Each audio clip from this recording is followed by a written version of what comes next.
Kadathanad literature ഫെസ്റ്റിൻ്റെ രണ്ടാം എഡിഷനിലെ രണ്ടാം ദിവസമായ ഇന്ന് കവിതയും നൈതികതയും എന്ന ശീർഷകത്തെ മുൻനിർത്തി നടക്കുന്ന ഈ സംവാദത്തിൽ നമ്മുടെ കൂടെ ഇരിക്കുന്നത് മലയാളത്തിൻ്റെ പ്രിയപ്പെട്ട കവി PN ഗോപികൃഷ്ണൻ സാറാണ്. കവിത എന്നാൽ വാക്കുകൾ പല രീതിയിൽ അടുക്കി വെക്കുന്ന ഒരു കല മാത്രമല്ല, അല്ലെങ്കിൽ പദങ്ങളുടെ ഒരു ലീല മാത്രമല്ല, മറിച്ച് നമ്മുടെ സമകാലത്തിൻ്റെ സങ്കീർണതകളെയും സംഘർഷങ്ങളെയും പല രീതിയിൽ ആവാഹിച്ച് കാവ്യമൊഴികളാക്കി മാറ്റുന്ന ഒരു രാഷ്ട്രീയ പ്രവർത്തനം കൂടിയാണ്. ഒരുപക്ഷെ ആവിഷ്കരിക്കപ്പെടാത്ത ആഴങ്ങളിൽ നിന്നുള്ള ഒരു ഉയരലിൻ്റെ കല കൂടിയാണ് കവിത എന്ന് പറയാം. പറയപ്പെടാത്ത ഒന്നിന് ശബ്ദം നൽകുക, എഴുതപ്പെടാത്ത ഒന്നിന് രൂപം നൽകുക, അങ്ങനെ ഒരു അതുവരെയുള്ളൊരു സ്ഥിത മൂല്യത്തിൻ്റെ പുനരുൽപാദനമല്ലാതായി തീരുക, ആവർത്തിക്കപ്പെട്ടതിൻ്റെ അനുവർത്തനമായി തീരാതിരിക്കുക, അങ്ങനെയൊക്കെയുള്ള ഒന്നിലേക്ക് കവിത ഉയരുകയാണ് ചെയ്യുക. ഇറ്റാലോ കാൽവിനോ പറഞ്ഞ പോലെ നമ്മുടെ ദൈനംദിന രാഷ്ട്രീയ ജീവിതത്തിൻ്റെ വർണ്ണരാജിക്കപ്പുറം കാണാനുള്ള കണ്ണുകൾ കവിതയ്ക്കുണ്ടാവുക എന്നുള്ളതാണ്. അപ്പോൾ സ്വാഭാവികമായിട്ടും ചരിത്രത്തിൻ്റെയും ഭാവിയുടെയും കണ്ണുകൾ ഉണ്ടാവുക എന്നുകൂടെയാണ്. അങ്ങനെ നോക്കിയാൽ നമ്മുടെ കവിത കണ്ടെത്തുന്ന സത്യങ്ങൾ പലപ്പോഴും അതാത് സമൂഹത്തിന് ഉപയോഗമൂല്യമായ ഒരനുഭവമായിട്ട് പ്രവർത്തിക്കണമെന്നല്ല, പതിയെ പതിയെ അതൊരു സമൂഹത്തിൻ്റെ അബോധമായി തീരുകയാണ് ചെയ്യാറുള്ളത് എന്നതിന് നാം സാക്ഷികളാണ്. കുമാരനാശാനൊക്കെ കൊണ്ടുവന്ന ഒരു ആധുനികതയുടെ വിവേകത്തിലേക്ക് നാം മലയാളി എന്ന നിലയിൽ ഉണർന്നു തുടങ്ങുന്നേയുള്ളൂ, അല്ലെങ്കിൽ അത് അവസാനിച്ചിട്ടില്ല എന്നുകൂടി പറയാം. അതുകൊണ്ടുകൂടിയാണ് കുമാരനാശാനെ പോലുള്ള കവികളുടെ ജന്മശതാബ്ദിയൊക്കെ നാം ആഘോഷിച്ചു കൊണ്ടിരിക്കുന്നത്. 100 വർഷം കഴിഞ്ഞിട്ടും നാം വീണ്ടും കുമാരനാശാനിലേക്ക് പോകുന്നത് ഈ വിവേകത്തിൻ്റെ പടവുകളിൽ ഇരുന്നു കൊണ്ടുള്ള ഒരു അഭിസംബോധനയ്ക്ക് വേണ്ടിയാണ് എന്ന് ഞാൻ കരുതുന്നു. അങ്ങനെ നോക്കിയാൽ നാം PN ഗോപികൃഷ്ണനിലേക്ക് വന്നാൽ നമ്മുടെ ശീർഷകം കവിതയും നൈതികതയും എന്നാണ്. നൈതികതയെക്കുറിച്ചുള്ള നിതാന്ത ജാഗ്രതകളിലൂടെ നമ്മുടെ കാലത്തിൻ്റെ സംഘർഷങ്ങളെ കാവ്യാത്മകമായി ആവാഹിക്കുകയും മലയാളത്തിൻ്റെ വാമൊഴി വരമൊഴി പാരമ്പര്യങ്ങളിൽ മുഴുവൻ ആഴത്തിലുള്ള വേരുകൾ ഉണ്ടാക്കുകയും ഇന്ത്യൻ കവിതയുടെ ക്ലാസിക്കലും ആധുനികവുമായിട്ടുള്ള സർഗാത്മകമായ ആവിഷ്കരണങ്ങളോടുള്ള വിനിമയങ്ങൾ, ഒപ്പം ലോക കാവ്യ ഭൂപടവുമായിട്ടുള്ള ഒരു സർഗ സഞ്ചാരം അല്ലെങ്കിൽ ഒരു കാമുകത്വം എപ്പോഴും സൂക്ഷിക്കുന്ന ഒരു കവിയാണ് PNG എന്ന് അദ്ദേഹത്തിനെ പിന്തുടരുന്നവർക്ക് അറിയാവുന്നതാണ്.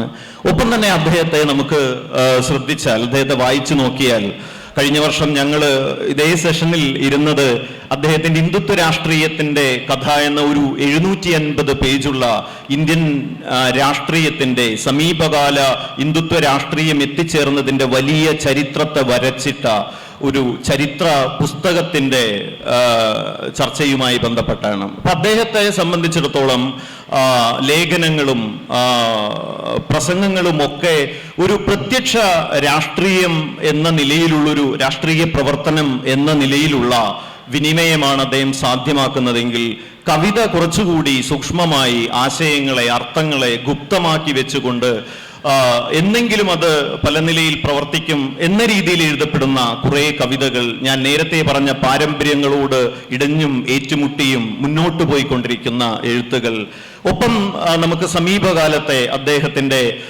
ബാബറി പള്ളിയെക്കുറിച്ച് എഴുതപ്പെട്ട തകർത്തവരെ മറക്കും, തകർന്ന പള്ളിയാണ് വലിയ പള്ളി എന്ന്, അല്ലെങ്കിൽ തകർത്തവരെ ചരിത്രം മറക്കും, പള്ളി ഓർമ്മയിൽ എക്കാലവും ഉണ്ട്, അല്ലെങ്കിൽ ഓർമ്മയിൽ വളരും എന്ന് പറഞ്ഞുകൊണ്ടുള്ള കവിത വ്യാപകമായി ഷെയർ ചെയ്യപ്പെട്ടതാണ്. അപ്പോൾ സ്വാഭാവികമായിട്ടും ഒരേ സമയം വേറൊരു ഭാഗത്ത് വളരെ സൗന്ദര്യാത്മകമായ അനുഭവങ്ങൾ പങ്കുവെക്കുന്ന ചെറു കവിതകൾ എഴുതുമ്പോൾ തന്നെ ഏറ്റവും രാഷ്ട്രീയ ജാഗ്രത ആയിരിക്കണം ഒരു പേനയെടുക്കുന്ന, ഒരു ഒഴിഞ്ഞ കടലാസിന് മുന്നിൽ പേനയുമായിരിക്കുന്ന ഒരു കവിയുടെ എഴുത്ത് എന്തായിരിക്കണം, അത് ഒരു ചരിത്രത്തിന്റെ അബോധത്തിലേക്ക് എങ്ങനെ വിനിമയം ചെയ്യപ്പെടണം, അല്ലെങ്കിൽ അത് കടത്തിവിടണം എന്നുള്ളത് അദ്ദേഹത്തിന്റെ ഒരു കവിതയിൽ തന്നെ പറയുന്നുണ്ട്. അദ്ദേഹം നാം സ്വന്തം എപ്പോഴും എവിടെയും സ്വന്തം കാര്യം പറഞ്ഞ് ഒരു കറ മാത്രമായിട്ട് നമ്മുടെ ജീവിതം ഒട്ടിപ്പിടിച്ചിരിക്കുന്നു എന്ന്, അത് വെളുപ്പിച്ചെടുക്കാൻ പകലിന്റെ വെണ്മയുള്ള ഡിറ്റർജന്റ് കഥകളോ കവിതകളോ പോരാ, അത് മരത്തിന്റെ മണ്ണിരയുടെ ഉറക്കത്തിന്റെ അല്ലെങ്കിൽ ഒരു ഉഗ്രസ്ഫോടക ശേഷിയുള്ളതാകണം നമ്മുടെ കഥകൾ കവിതകൾ എന്നെഴുതിയ ഒരാൾ. തീർച്ചയായും നമ്മുടെ ഈ കടത്തനാട് ഈ സംവാദ വേദിയിൽ കവിതയും നൈതികതയും എന്ന വിഷയത്തെ സംബന്ധിച്ച് ഇന്ന് കേരളത്തിൽ നമുക്കൊപ്പം ഇരിക്കാവുന്ന ഏറ്റവും മികച്ച ഒരു എഴുത്തുകാരനെയാണ് കിട്ടിയിരിക്കുന്നത്. കേരള സാഹിത്യ അക്കാദമി അവാർഡും അദ്ദേഹത്തിന്റെ ഓടക്കുഴൽ പുരസ്കാരവും, ഇപ്പോൾ അദ്ദേഹത്തിന്റെ ഹിന്ദുത്വ രാഷ്ട്രീയത്തിന്റെ കഥ എന്ന ആ 750 പേജുള്ള ചരിത്ര അല്ലെങ്കിൽ സമകാലിക ഒരു പഠനം, ആ പഠനം കന്നഡയിലേക്ക് ഒരു മനുഷ്യൻ അത് വിവർത്തനം ചെയ്തിരിക്കുകയാണ്, ഒരു ചെറുപ്പക്കാരൻ എന്നതിന്റെ ഒരു ആഹ്ലാദം കൂടി അദ്ദേഹം സമീപകാലത്ത് പങ്കുവച്ചിരുന്നു. അങ്ങനെ അദ്ദേഹം ഒരു ഇന്ത്യൻ എഴുത്തുകാരനായിട്ട്, കാരണം സമീപകാല ഇന്ത്യയുമായി ബന്ധപ്പെട്ട അതിന്റെ ആശങ്കകളുമായി ബന്ധപ്പെട്ട അതിന്റെ രാഷ്ട്രീയ പ്രയോഗങ്ങളുമായി ബന്ധപ്പെട്ട ആലോചനകൾ ലേഖനമായിട്ടും പ്രസംഗങ്ങളായിട്ടും ഒപ്പം കാവ്യമൊഴികളായിട്ടും വരുന്ന ഒരാൾ. തീർച്ചയായും നമുക്ക് സംസാരിക്കാൻ കവിതയും നൈതികതയും എന്ന വിഷയത്തിന്റെ മുകളിലുള്ള അദ്ദേഹത്തിന്റെ ആലോചനകൾ എന്താണ് എന്ന് ചെന്ന് നോക്കാനുള്ള ഒരവസരമായി നമ്മൾ ആദ്യ ഭാഗത്തെ എടുക്കുന്നു. നമുക്ക് ഈ സംഭാഷണം ആരംഭിക്കാം. നന്ദി ജ്യോതിഷ്. നമ്മൾ ഈ സംഭാഷണം തുടങ്ങുമ്പോൾ എനിക്ക് ആദ്യം പറയാനുള്ള ഒരു കാര്യം, ഇന്ന് ഒരു പക്ഷേ ഏത് എഴുത്തും രാഷ്ട്രീയ എഴുത്താണെന്ന് പറയാം. മുമ്പത്തെ പോലെ രാഷ്ട്രീയ എഴുത്തുകൾ എന്ന വിഭജനം സാധ്യമല്ലാത്ത ഒരു കാലത്താണ് നമ്മൾ ജീവിക്കുന്നത്. അതിൻ്റെ പ്രധാനപ്പെട്ട കാരണം എഴുത്തുകാർക്കിടയിൽ അല്ലെങ്കിൽ സാഹിത്യ സംവാദങ്ങൾക്കിടയിൽ എന്തെങ്കിലും സമന്വയം ഉണ്ടായതുകൊണ്ടല്ല, മറിച്ച് നമ്മുടെ ചരിത്ര മുഹൂർത്തം നമ്മെ അങ്ങനെ ഒരു സ്ഥലത്ത് എത്തിച്ചുകൊണ്ടാണ്. ഇപ്പോൾ ഇന്ത്യയിൽ എഴുത്ത് നിലനിൽക്കുന്നത്, പ്രത്യേകിച്ച് മലയാളത്തിലോ അല്ലെങ്കിൽ ഇന്ത്യൻ അവസ്ഥയിലോ എഴുത്ത് നിലനിൽക്കുന്നത് എന്തുകൊണ്ടാണെന്നുള്ള ചോദ്യം ചോദിച്ചാൽ അത് എഴുത്തുകാരുടെ പ്രതിഭയോ അല്ലെങ്കിൽ എഴുത്തുകാരുടെ ഇച്ഛാശക്തിയായോ ബന്ധപ്പെട്ട ഒന്നുമല്ല, മറിച്ച് 2 കോടതി വിധികളുടെ അടിസ്ഥാനത്തിലാണ്. അതിൽ ആദ്യത്തെ കോടതി വിധി 2016 മദ്രാസ് ഹൈക്കോർട്ട് പുറപ്പെടുവിച്ച പെരുമാൾ മുരുകൻ കേസിലെ വിധി. ആ പെരുമാൾ മുരുകൻ കേസിലെ വിധി ഇല്ലായിരുന്നെങ്കിൽ ഇന്ത്യയിൽ ഒരു സ്വതന്ത്ര സംവാദം സാധ്യമായിരുന്നോ എന്നുള്ള ചോദ്യം നമ്മുടെ മുന്നിലുണ്ട്. അതിനുശേഷം നമ്മുടെ തന്നെ മലയാളത്തിലെ എഴുത്തുകാരൻ ഹരീഷ് സുപ്രീം കോടതിയിൽ നിന്ന് ഒരു വിധി സമ്പാദിച്ചു. അന്നത്തെ മുൻ ചീഫ് ജസ്റ്റിസുമാർ എന്ന് പറയാവുന്ന ദീപക് മിശ്രയും അതുപോലെ തന്നെ ചന്ദ്രചൂഡും ഖാൻവിൽക്കറും അടങ്ങുന്ന സംഘം പുറപ്പെടുവിച്ച വിധി. ആദ്യത്തെ വിധി ഇപ്പോൾ ഹൈക്കോടതി ജഡ്ജിയായിരുന്ന സഞ്ജയ് കിഷൻ കൗളും പുഷ്പ സത്യനാരായണനും കൂടി പുറപ്പെടുവിച്ച വിധി. ഈ 2 വിധികളാണ് ഇന്ത്യയിൽ സ്വതന്ത്രമായ എഴുത്തിനെ ഇന്ന് നിലനിർത്തുന്നതെന്ന് പറയാം. ആ 2 വിധികൾ എതിരായി പോവുകയാണെങ്കിൽ ഒരുപക്ഷെ എഴുത്തുകാർ അവരുടെ സ്വാതന്ത്ര്യം പെട്ടെന്ന് അടിയറ വയ്ക്കുന്നൊന്നും ഞാൻ വിചാരിക്കുന്നില്ല. അങ്ങനെ എഴുത്തുകാരെ പറ്റി എനിക്ക് മോശപ്പെട്ട അഭിപ്രായമില്ല. പക്ഷേ ഈ രീതിയിൽ ഒരു പബ്ലിക് സ്പിയറിൽ എഴുത്തിനെ പറ്റിയോ അല്ലെങ്കിൽ രാഷ്ട്രീയത്തെ പറ്റിയോ നൈതികതയെ പറ്റിയോ ഒന്നും സംസാരിക്കാൻ പറ്റില്ലായിരുന്നു. പെരുമാൾ മുരുകൻ കേസിലെ വിധി പ്രസക്തമാവുന്നത് അതിൻ്റെ തുടക്കം തന്നെ വോൾട്ടയർ ഉദ്ധരിച്ചിട്ടാണ് ആ ജഡ്ജി ഈ പറയുന്ന രണ്ടുപേർ ചേർന്ന് എഴുതിയ വിധി വന്നത്. ഇന്ന് അങ്ങനത്തെ ഒരു വിധി ഇനി സാധ്യമാണോ എന്നുള്ള കാര്യം അത് മറ്റൊരു ചർച്ചയായതുകൊണ്ട് ഞാൻ അതിലേക്ക് കടക്കുന്നില്ല. ആ വിധിയുടെ തുടക്കത്തിൽ ജഡ്ജി പറയുന്നത്, എന്നോട് വിയോജിക്കാനുള്ള നിങ്ങളുടെ അവകാശം സംരക്ഷിക്കുന്നതിനായി ഞാൻ എൻ്റെ അവസാനം വരെ പോരാടും എന്ന് പറയുന്ന വോൾട്ടയറുടെ വാചകം ഉദ്ധരിക്കുന്നുണ്ട്. എന്നോട് യോജിക്കാനുള്ള അവകാശമല്ല, എന്നോട് വിയോജിക്കാനുള്ള അവകാശം, നിങ്ങളുടെ അവകാശം സംരക്ഷിക്കുന്നതിനായി ഞാൻ എൻ്റെ അവസാന ശ്വാസം വരെ പോരാടും. ഇതാണ് ഡെമോക്രസിയുടെ കാതൽ എന്ന് പറയുന്നത്. ഇതാണ് ജനാധിപത്യ വ്യവസ്ഥിതിയുടെ കാതൽ എന്ന് പറയുന്നത്. ഞാൻ പറയുന്നത് എഴുത്ത് ഇന്നത്തെ ഒരു നിലയിൽ ഒരുപക്ഷെ ജനാധിപത്യത്തോട് ചേർത്ത് വെക്കേണ്ട ഒരു പ്രവൃത്തി കൂടിയാണ്. ജനാധിപത്യത്തെക്കുറിച്ചുള്ള ഒരു ആലോചനയുമായി ചേർത്ത് വെക്കേണ്ട കാര്യമാണ്. അല്ലാതെ റൊമാൻറ്റിക്കുകളുടെ കാലത്ത് എന്ന പോലെ ഒരാളുടെ ഉള്ളിലുണ്ടാകുന്ന ഒരു പുതിയ റിപ്പബ്ലിക്ക്, അയാൾ ഉണ്ടാക്കുന്ന ഒരു റിപ്പബ്ലിക്, ഭാവനയുടെ റിപ്പബ്ലിക്ക്, അത്തരം ഒരു സംഗതിയല്ല വേണ്ടതെന്നാണ് എൻ്റെ വിചാരം. ആ വിചാരവുമായി ചേർന്നിട്ടാണ് ഞാൻ ഈ ആലോചനകൾ മുഴുവൻ പറയുന്നത്. അപ്പം അങ്ങനെ വരുമ്പോൾ ഈ വിധി പറയുന്നത്, നിങ്ങൾക്കൊരു കവിത ഇഷ്ടപ്പെടാതിരിക്കാം, കഥ ഇഷ്ടപ്പെടാതിരിക്കാം, ഒരാൾ പറഞ്ഞ അഭിപ്രായം ഇഷ്ടപ്പെടാതിരിക്കാം, ലേഖനം ഇഷ്ടപ്പെടാതിരിക്കാം. നിങ്ങൾ പൈസ കൊടുത്ത് മേടിച്ച പുസ്തകമാണെങ്കിൽ നിങ്ങൾക്കത് കീറിക്കളയാം. നിങ്ങൾക്ക് ഇഷ്ടപ്പെട്ടില്ലെങ്കിൽ നിങ്ങൾ പൈസ കൊടുത്ത് വാങ്ങിയ പുസ്തകമാണെങ്കിൽ നിങ്ങൾക്കത് കീറിക്കളയാം, കത്തിച്ച് കളയാം. വേണമെങ്കിൽ പബ്ലിക്കായിട്ട് ആ പുസ്തകത്തിനെതിരെ പ്രസംഗിക്കാം, നിങ്ങൾക്ക് ലേഖനം എഴുതാം, എന്തുകൊണ്ട് എനിക്ക് ഇഷ്ടപ്പെട്ടില്ല എന്ന് ഒക്കെ ലേഖനം എഴുതാം. പക്ഷേ അത് നിരോധിക്കാൻ പറയരുത്, അത് പബ്ലിക്കായിട്ട് അത് പിൻവലിക്കാൻ പറയരുത്. അത് വേറെ കാര്യമാണ്. നമ്മുടെ ഇഷ്ടാനിഷ്ടങ്ങളുടെ ഒരു ജനാധിപത്യവും അതേസമയം ഒരു സ്റ്റേറ്റ് ഇടപെട്ടിട്ട് ഒരു പ്രത്യേക തരത്തിലുള്ള ഈസ്തറ്റിക് സൃഷ്ടിക്കാനുള്ള ശ്രമവും രണ്ടായിട്ട് കാണേണ്ട ഒരു സന്ദർഭത്തിലാണ് ഞാൻ ജീവിക്കുന്നത്. ആ രണ്ടായിട്ട് കാണണം എന്നുള്ള സംഗതിയാണ് ഈ കേസിൻ്റെ വിധി ഉറപ്പിച്ചത്. ഇതിന് ഈ മീശയുടെ കേസിലും വിധി ഉറപ്പിക്കുന്നത് അങ്ങനെയാണ്. എഴുത്തുകാർ ചെയ്യേണ്ടത് എഴുതുക എന്ന് പറയുന്ന പ്രവൃത്തിയാണ്. എഴുതുക എന്ന് പറയുന്ന പ്രവൃത്തി ആധുനികമായ ഒരു പ്രവൃത്തി കൂടിയാണ്. ഇപ്പോൾ അത് ആധുനികമായ ഒരു ദൗത്യം നിർവഹിക്കുന്ന പ്രവൃത്തി കൂടിയാണ്. ആധുനികമായ ദൗത്യം എന്ന് പറഞ്ഞാൽ നിങ്ങൾ എഴുതുന്നത് ഏതെങ്കിലും തരത്തിലുള്ള പ്രകോപനം ആർക്കെങ്കിലും ഉണ്ടാക്കും, അല്ലാതെ ഒരെഴുത്ത് സാധ്യമല്ല. നിങ്ങൾ ഭാവനയുടെ മണ്ഡലത്തിൽ ഒരു വാക്ക് എടുത്തു വെച്ചാൽ, അല്ലെങ്കിൽ അതിനെ പബ്ലിഷ് ചെയ്യാൻ നിശ്ചയിച്ചാൽ, ആ വാക്ക് ആർക്കെങ്കിലും അലോസരം ഉണ്ടാക്കും. അപ്പം ഞാൻ ഒരു കവിത എഴുതുമ്പോൾ ചിലപ്പോൾ ഒരു യാഥാസ്ഥിതിക കവിത സ്നേഹിക്ക് അത് അപ്പം തന്നെ ദേഷ്യം വരും. എന്ന് പറഞ്ഞാൽ കവിതയിൽ ഉള്ളിലേക്കൊന്നും പോണ്ട, മറിച്ച് ഞാൻ അവലംബിക്കുന്ന രീതിയുള്ള ഒരു കവിത കാണുമ്പോൾ തന്നെ ചിലപ്പം യാഥാസ്ഥിതികമായി കവിത എഴുതുന്ന ഒരാൾക്ക് ദേഷ്യം വരും. ഇപ്പം ഈ അടുത്ത കാലത്ത് ഞാൻ എൻ്റെ പേഴ്സണലായിട്ടൊരു വൈലോപ്പള്ളി എന്ന് പറയുന്ന കവിത എഴുതിയപ്പോൾ ഒരാൾ എന്നെ വിളിച്ച്, അതിൽ ചങ്ങമ്പുഴയൊക്കെ കഥാപാത്രമായിട്ട് വരുന്നുണ്ട്. അതിൽ ചങ്ങമ്പുഴ ബോംബ് കൊണ്ട് ബീഡി കത്തിച്ചു എന്ന് പറയുന്ന ഒരു ഭാഗമുണ്ട്. അയാൾ എന്നോട് ഭയങ്കരമായിട്ട് വഴക്കിടാൻ വന്നു. നിങ്ങൾ മഹാനായ കവി, സൗന്ദര്യ കവി ചങ്ങമ്പുഴയെ ബോംബ് കൊണ്ട് ബീഡി കത്തിക്കുന്നവനായി ചിത്രീകരിച്ചോ എന്ന് ചോദിച്ചു വരുന്നുണ്ട്. അത് അയാളുടെ സ്വാതന്ത്ര്യമാണ്. ഞാൻ പറയുന്നത് അയാളിൽ ഒരു പ്രകോപനം അത് സൃഷ്ടിക്കുക എന്ന് പറഞ്ഞാൽ ആ കവിതയുടെ ഉള്ളിൽ തന്നെയുള്ളൊരു കാര്യമാണ്, ആ കവിതയുടെ ഉള്ളിൽ വിചാരിച്ചിട്ടുള്ള കാര്യമാണ്. അപ്പൊ പ്രകോപനം ഇല്ലാതെ, ആരെങ്കിലും പ്രകോപിപ്പിക്കാതെ ഇന്ന് എഴുത്ത് സാധ്യമല്ല. അപ്പൊ ഈ പ്രകോപനം എന്ന് പറയുന്നത് യഥാർത്ഥത്തിൽ എവിടെ നിൽക്കണം? അതാണ് ഞാൻ പറഞ്ഞത്. ഈ വിധിയിൽ പറയുന്ന പോലെ നിങ്ങൾക്ക് ആ പേജ് കീറിക്കളയാം, പുസ്തകത്തിനെ പറ്റി ചീത്ത പറയാം, അല്ലെങ്കിൽ അതിനെതിരെ നിലപാടെടുക്കാം, അതിനെതിരെ എഴുതാം, നിങ്ങളുടെ നിലപാട് പരസ്യമായിട്ട് പ്രഖ്യാപിക്കാം. പക്ഷെ അത് നിരോധിക്കണം എന്നാവശ്യപ്പെടാൻ പാടില്ല. അതാണ് അതിലെ ഏറ്റവും പ്രധാനപ്പെട്ട കാര്യം.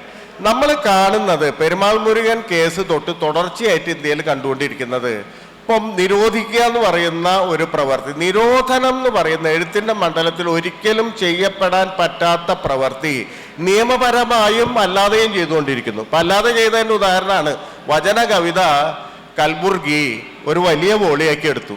ആ വലിയ വോളിയാക്കി ഇറക്കിയപ്പോൾ കൽബുർഗി എഴുതി, ഇത് ഹിന്ദുമതമായിട്ട്, ഹിന്ദുമതത്തിൻ്റെ ഒരു മെയിൻ സ്ട്രീം ഹിന്ദുത്വവുമായിട്ട് യാതൊരു ബന്ധവും ഇല്ലാത്ത ഒരു കവിതാ രീതിയാണ് അതിൻ്റെ ഉള്ളിൽ. അത് ലിംഗായത്ത് എന്ന് പറയുന്ന വേറൊരു ദർശനമാണ്, ഹിന്ദുമതമായിട്ട് ബന്ധമില്ല. അതിന് പുസ്തകം നിരോധിക്കാൻ പറ്റാത്ത കാരണം അയാൾ നിരോധിച്ചു. അതുപോലെ തന്നെ ഗോവിന്ദ് പൻസാരെ ശിവജിയെ പറ്റി ഒരു മറുചിത്രം കാഴ്ചവെച്ചു. നിങ്ങൾക്ക് അറിയാം, ശിവജിയാണ് ഒരു പ്രധാനപ്പെട്ട ഭൂതകാലത്തിൻ്റെ ചിഹ്നം എന്ന് പറയുന്നത്. ഹിന്ദുരാഷ്ട്രവാദികൾ പറയുന്നത്, ഹിന്ദുരാഷ്ട്രവാദികളുടെ ചരിത്ര ദർശനം എന്ന് പറയുന്നത് ഇന്ത്യ എന്നും ഹിന്ദുരാഷ്ട്രമായിരുന്നു. അത് 47 ആഗസ്റ്റ് 15 രൂപം കൊണ്ടല്ല, മറിച്ച് എന്നും ഹിന്ദുരാഷ്ട്രമായിരുന്നു. ഇടയ്ക്കിടയ്ക്ക് മ്ലേച്ഛർ വന്ന് ഇത് പിടിച്ചെടുക്കും, വീണ്ടും തിരിച്ച് ഹിന്ദു പിടിച്ചെടുക്കും. ഇതാണ് ഇന്ത്യയുടെ ചരിത്രം എന്നാണ് ചുരുക്കി പറയുന്നത്. അപ്പൊ അതിൻ്റെ ഉള്ളിൽ ഏറ്റവും പ്രധാനപ്പെട്ട ബിംബമായിട്ടാണ് ശിവജിയെ അവതരിപ്പിക്കുന്നത്. ശിവജിയാണ് ഹിന്ദു സാമ്രാട്ട്, ഹിന്ദു പത്പദശാഹി സ്ഥാപിച്ച ആൾ ശിവജിയാണെന്നുള്ള മട്ടിലാണ് അതിൻ്റെ ചരിത്ര വ്യാഖ്യാനം പോകുന്നത്. ആ സമയത്താണ് ഒരാൾ വന്ന് ഗോവിന്ദ് പൻസാരെ വന്നിട്ട് ശിവജിയെ മറ്റൊരു തരത്തിൽ വിലയിരുത്തുന്നു. ഒരുപക്ഷെ മാർക്സിസ്റ്റ് രീതി എന്നൊക്കെ പറയാവുന്ന വർഗപരമായ വിശകലനത്തിന് വിധേയമാക്കുന്നത്. എങ്ങനെയാണ് കൃഷിക്കാര്, കൈത്തൊഴിലുകാര് ശിവജിക്കൊപ്പം വന്നത്, അവരെ എങ്ങനെയാണ് ശിവജി സ്വാധീനിച്ചതെന്ന തരത്തിലുള്ള പഠനം വന്നപ്പോൾ ആ പുസ്തകം നിരോധിക്കാൻ വലിയ പ്രശ്നം ഉണ്ടാക്കി. നിരോധിക്കാൻ പറ്റാത്തതുകൊണ്ട് ആളെ നിരോധിച്ചു. ബാബാ ബുഡൻഗിരി എന്ന് പറയുന്ന സ്ഥലം കർണാടകയിലെ നമ്മുടെ ശബരിമല അയ്യപ്പനും വാവരും പോലെ ഒരാൾ തന്നെ രണ്ടുപേരെ ആരാധിക്കുന്നത്. ഇവിടെ രണ്ടുപേരാണ്, ഒരാളെ തന്നെ രണ്ട് തരത്തിലുള്ള മനുഷ്യർ, രണ്ട് മതത്തിൽപ്പെട്ട മനുഷ്യർ ഒരേപോലെ ആരാധിക്കുന്നതിൻ്റെ ഹിന്ദു അതിനെ അയോധ്യ പോലെ ഹിന്ദുത്വ കേന്ദ്രമാക്കാൻ ശ്രമിച്ചത് എതിർത്തതിൻ്റെ പേരിൽ ഗൗരി ലങ്കേഷിൻ്റെ ജീവനെയും നിരോധിച്ചു. ഞാൻ പറഞ്ഞു വരുന്നത് ഈ മൊമെൻ്റ് എന്ന് പറയുന്നത് പൊളിറ്റിക്കൽ മൊമെൻ്റാണ്. അത് അതിൻ്റെ ഉള്ളിലെ ഈസ്തെറ്റിക് മൊമെൻറ്റും കൂടി പൊളിറ്റിക്സ് ആയിട്ട് ബന്ധപ്പെട്ടിട്ടുള്ളതാണെന്ന് ഞാൻ വിചാരിക്കുന്നു. വിയോജിക്കാം, അതിൽ കുഴപ്പമില്ല. അപ്പം അതുകൊണ്ട് ഈ നൈതികത എന്ന് പറയുന്ന വിഷയം കൃത്യമായി നോക്കിക്കഴിഞ്ഞാൽ ഒരു കൃതിയുടെ ആവിഷ്കാരവുമായി ബന്ധപ്പെട്ട് കാണേണ്ടതാണ്. ഈ ആവിഷ്കാരം എന്ന് പറഞ്ഞാൽ അത് സാഹിത്യകാരനോ അല്ലെങ്കിൽ കലാകാരന്മാർക്കോ സാഹിത്യകാരികൾക്കോ സിനിമക്കാർക്കോ ഒന്നും പ്രത്യേകിച്ച് ഒരു സംവരണം കൊടുത്തിട്ട് നിർത്തിയിട്ടുള്ള കാര്യമല്ല. ഭരണഘടനയിലെ 19(1)(a) വകുപ്പ് എന്ന് പറഞ്ഞാൽ എല്ലാവരുടെയും ആവിഷ്കാര സ്വാതന്ത്ര്യമാണ്. എല്ലാവർക്കും ആവിഷ്കരിക്കാനുള്ള അവകാശമുണ്ട്. ഇതിൻ്റെ ഉള്ളിൽ നിന്നാണ് സാഹിത്യം ഉണ്ടാവുന്നത്. അല്ലാതെ സാഹിത്യം ഉണ്ടാക്കുന്ന ഒന്നല്ല ആവിഷ്കാര സ്വാതന്ത്ര്യം. മറിച്ച് ആധുനികമായ ഒരു പരിസ്ഥിതിയിൽ എല്ലാവർക്കും ഭാവന ചെയ്യാൻ അവകാശമുണ്ട് എന്ന സ്ഥലത്തിലെ ഒരു ഭാഗം പറ്റുകയാണ്, അല്ലെങ്കിൽ ഒരു ഭാഗം സവിശേഷമായി എടുക്കുകയാണ് സാഹിത്യം ചെയ്യുന്നതെന്ന് പറയാം. അപ്പൊ യഥാർത്ഥത്തിൽ ഈ സാഹിത്യത്തെ നിരോധിക്കുക, സാഹിത്യ എഴുത്തുകാരെ വെടിവെച്ച് കൊല്ലുക, എഴുത്തുകാരെ ഔട്ട്കാസ്റ്റ് ചെയ്യുക എന്ന് പറയുമ്പോൾ യഥാർത്ഥത്തിൽ ചെയ്യുന്നത് ഈ പറയുന്ന ആവിഷ്കാരത്തിൻ്റെ നമ്മുടെ ഒക്കെ അവകാശത്തെ എടുത്ത് മാറ്റുകയാണ്. അപ്പൊ ആ തരത്തിൽ ആഴത്തിൽ നൈതികമായൊരു ബന്ധം ഇപ്പോഴത്തെ ഒരു മൊമെന്റിൽ സാഹിത്യവും ഈ പറയുന്ന നൈതികതയും തമ്മിലുണ്ടെന്ന് ഞാൻ വിചാരിക്കുന്നു. ഇതാണ് എൻ്റെ ഒന്നാമത്തെ ഒരു വാദം എന്ന് പറയുന്നത്. രണ്ടാമത്തെ വാദം എന്ന് പറഞ്ഞാൽ അതിൻ്റെ എസ്തെറ്റിക്സ് ആയിട്ട് ബന്ധപ്പെട്ടിട്ടുള്ളതാണ്. ഈ ഭാഷ സാഹിത്യത്തിൻ്റെ ഉൽപ്പന്നമല്ല, മറിച്ച് ഭാഷ സാഹിത്യത്തിൻ്റെ ഒരു മാധ്യമമാണ്. ഭാഷയിൽ കൂടിയാണ് സാഹിത്യം പ്രകാശിക്കുന്നത്. ഭാഷ പലതരത്തിൽ ഉപയോഗിക്കപ്പെടുന്നുണ്ട്. ഇപ്പൊ കമ്മ്യൂണിക്കേഷൻ പർപ്പസിന് ഭാഷ ഉപയോഗിക്കുന്നത്. ഇപ്പൊ സർക്കാർ പറയും മലയാള ഭാഷ ഭരണഭാഷയാക്കണം എന്ന് പറയുമ്പോൾ അത് സാഹിത്യമായിട്ട് നേരിട്ട് ബന്ധപ്പെട്ടിട്ടുള്ള കാര്യമല്ല, മറിച്ച് വേറെ തരത്തിലൊക്കെ ബന്ധമുണ്ടാവും. അപ്പൊ അവിടെ സർക്കാർ പറയുന്നത് ഈ പറയുന്ന സ്റ്റേറ്റും സ്റ്റേറ്റിന്റെ ഡിപ്പാർട്ട്മെന്റുകൾ അപ്പാരറ്റസുകളും പബ്ലിക്കും തമ്മിലുള്ള ബന്ധം മാതൃഭാഷ എന്ന് പറയുന്ന ഒരു മാധ്യമത്തിലാണ്. എന്ന് പറഞ്ഞാൽ അവിടെ കമ്മ്യൂണിക്കേഷന്റെ ഒരു ടൂളായിട്ടാണ് ഭാഷയെ കാണുന്നത്. മനഃശാസ്ത്രജ്ഞരെ എടുത്തു പോയി കഴിഞ്ഞാൽ മനഃശാസ്ത്രജ്ഞര് പലരും ഇപ്പൊ ഭാഷയുമായി മനസ്സിനുള്ള ബന്ധം ലക്കാനൊക്കെ വന്നേ പിന്നെ വലിയ തരത്തിൽ അബോധം ഭാഷയാണെന്ന് പറയും. ഒരു കുട്ടി വിക്കിക്കഴിഞ്ഞാൽ പണ്ട് നമ്മളത് വിക്കൽ എന്ന് പറയുന്നത്, സ്റ്റാമറിങ് എന്ന് പറയുന്നത് ഒരു ശാരീരിക രോഗമായിട്ട് വിചാരിച്ചിരുന്നു. ഇന്ന് അതല്ല, അത് ലോകവും കുട്ടിയുമായിട്ടുള്ള ബന്ധം നിശ്ചയിക്കുന്ന അല്ലെങ്കിൽ അതിനെ സൂക്ഷ്മമായിട്ട് പിന്തുടരേണ്ട കാര്യമാണെന്നൊക്കെ പറയുന്നുണ്ട്. ആ അർത്ഥത്തിൽ സാഹിത്യവും ഭാഷയും തമ്മിലുള്ള ബന്ധം എന്താണെന്നുള്ള ക്വസ്റ്റ്യൻ പരമപ്രധാനമാണെന്നും ഞാൻ രണ്ടാമതായിട്ട് വിചാരിക്കുന്നു. അങ്ങനെ നോക്കുമ്പോൾ ഭാഷയ്ക്കൊരു നൈതിക തലം തരിക എന്നുള്ളതാണ് സാഹിത്യത്തിൻ്റെ ഏറ്റവും പ്രധാനപ്പെട്ട ഒരു കോൺട്രിബ്യൂഷൻ. ഭാഷയെ നൈതികമായിട്ട് നിലനിർത്തുക, ഭാഷയ്ക്കൊരു നൈതിക തലം സൃഷ്ടിക്കുക. നിങ്ങളുടെ ഭാഷ വ്യാജഭാഷയാവരുത്, നിങ്ങളുടെ ഭാഷ മയക്ക് ഭാഷയാവരുത്. അത് നിങ്ങളുടെ ജീവിതത്തിന്, അതിനുള്ളിൽ ജീവിക്കുന്ന എല്ലാ മനുഷ്യരുടെയും ജീവിതത്തെയും സംഘർഷത്തെയും ചരിത്രപരമായ സംഘർഷങ്ങളെയും ഒക്കെ ആവിഷ്കരിക്കാൻ തക്ക വിധത്തിൽ ഒരു നൈതിക തലം അതിൽ രൂപപ്പെടണം. അത് 20-ാം നൂറ്റാണ്ട് തൊട്ട് ഒരു പക്ഷേ കവിതയുടെ ചരിത്രം നോക്കുകയാണെങ്കിൽ ഏറ്റവും ചുരുങ്ങിയത് 20th സെഞ്ചുറി തൊട്ട് കവിതയുടെ കൂടെ ഉള്ളതാണ്. ഏത് ഭാഷയുടെ കവിത കൂടെ ഉള്ളതാണ്. നമ്മുടെ ഭാഷയിൽ പ്രത്യേകിച്ചും ശ്രീനാരായണ ഗുരു വരുമ്പോൾ അരുളൻപ്, അനുകമ്പ, അതിന് മൂന്നിനും പൊരുളൊന്നാണ്, അതാണ് ജീവതാരകം എന്നൊക്കെ പറയുന്നത് നോക്കിക്കഴിഞ്ഞാൽ ഈ അരുള്, അൻപ്, അനുകമ്പ എന്ന് പറയുന്ന 3 പദത്തിനെ, സാധാരണ പദത്തിനെ, ഒരു പക്ഷേ അർത്ഥമൊക്കെ മനുഷ്യർക്ക് പറഞ്ഞു കൊടുക്കാൻ പറ്റുന്ന പദത്തിനെ കുറച്ചും കൂടി കനപ്പെടുത്തുകയാണ്. അതിനെ സങ്കല്പനങ്ങളാക്കി മാറ്റുകയാണ്, അതിനെ പരികൽപ്പനകളാക്കി മാറ്റുകയാണ്. വെറും പദം എന്നുള്ളത് വിട്ടിട്ട് പരികൽപ്പനയാക്കുന്നു. അല്ലെങ്കിൽ അരുളുള്ളവനാണ് ജീവി എന്ന് പറയുന്ന ഈ നവാക്ഷരി എല്ലാവരും പഠിക്കണം, എല്ലാവരുടെയും ജീവമന്ത്രമാണെന്ന് കവിതയിലൂടെ പറയുമ്പോൾ അത് വലിയ തരത്തിലുള്ള ഒരു നൈതിക മാനം ഭാഷയ്ക്ക് നൽകുകയാണ് ചെയ്യുന്നത്. അങ്ങനെ ഒരു ഈസ്തറ്റിക് സൈഡ് നോക്കിക്കഴിഞ്ഞാലും ഈ നൈതിക മാനം വിലപ്പെട്ടതാണ്. ഈ നൈതിക മാനം നൽകാത്ത ഏതെഴുത്തും ആണ് ഒരർത്ഥത്തിൽ ഇന്നത്തെ തരത്തിൽ പറയുകയാണെങ്കിൽ, അങ്ങനെ പറയണം എന്നുണ്ടെങ്കിൽ, അരാഷ്ട്രീയ എഴുത്തുകൾ എന്ന് പറയുന്നത്. എന്ന് പറഞ്ഞാൽ ഭാഷയുടെ നൈതിക മാനത്തെ നിരന്തരം നശിപ്പിക്കുക എന്ന് പറയുന്ന തരത്തിലാണ് ഒരർത്ഥത്തിൽ ഈ അരാഷ്ട്രീയ സർഗാത്മകത വരുന്നത്. ഈ അരാഷ്ട്രീയ സർഗാത്മകത എന്ന് പറയുന്നത് ഏതെങ്കിലും എഴുത്തുകാരെ രണ്ടായിട്ട് തിരിച്ചു പറയാനല്ല, മറിച്ച് കൾച്ചറൽ ഇൻഡസ്ട്രി എന്ന് പറയുന്ന ഒരു സാധനം ഉണ്ടല്ലോ. ഇപ്പൊ പരസ്യം നമ്മുടെ വീട്ടിൽ വരുന്നുണ്ട്. ഈ പരസ്യം ചെയ്യുന്നത് എന്താണെന്ന് ചോദിച്ചാൽ ആഴത്തിൽ അത് ഭാഷയെ കൊണ്ട് നുണ പറയിപ്പിക്കുകയാണ്. ഒരു കാറ് ലോകത്തെ ഏറ്റവും നല്ലതാണെന്ന് പറയുമ്പോൾ, കാർ നിർമ്മാതാവ് എന്ന് പറയുമ്പോൾ അത് ഏറ്റവും ഭാഷ കൊണ്ട് ചെയ്യാവുന്ന ഏറ്റവും വലിയ നുണയാണ് പറയുന്നത്. പക്ഷേ അതിൻ്റെ ഉള്ളിലെ ഈ ഒരു കൾച്ചറൽ ഇൻഡസ്ട്രി, കൾച്ചറൽ ഈസ്തറ്റിക്സ് വഴി അത് ശരിയാണെന്ന് വിശ്വസിപ്പിക്കുന്നത്, അല്ലെങ്കിൽ ആ തരത്തിൽ ഡൊമസ്റ്റിക്കേറ്റ് ചെയ്യുന്ന ഒരു സംഗതിയായിട്ട് അതിന് മാറ്റുന്നു.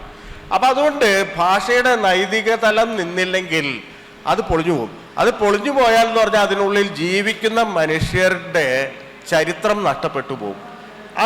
അതുകൊണ്ടാണ് കവിത എടുത്ത് മാറ്റിക്കഴിഞ്ഞാൽ, കവിത ഇല്ലെങ്കിൽ ലോകത്ത് എന്തുണ്ടാവും എന്ന് ചോദിച്ചാൽ പ്രത്യേകിച്ച് ജീവിവർഗങ്ങൾക്കൊന്നും സംഭവിക്കാനൊന്നുമില്ല. പക്ഷേ നിങ്ങൾ ഇത്രയും കാലം അടുക്കി കൂട്ടി വെച്ചിരുന്ന ചില കാര്യങ്ങൾ നഷ്ടപ്പെടും.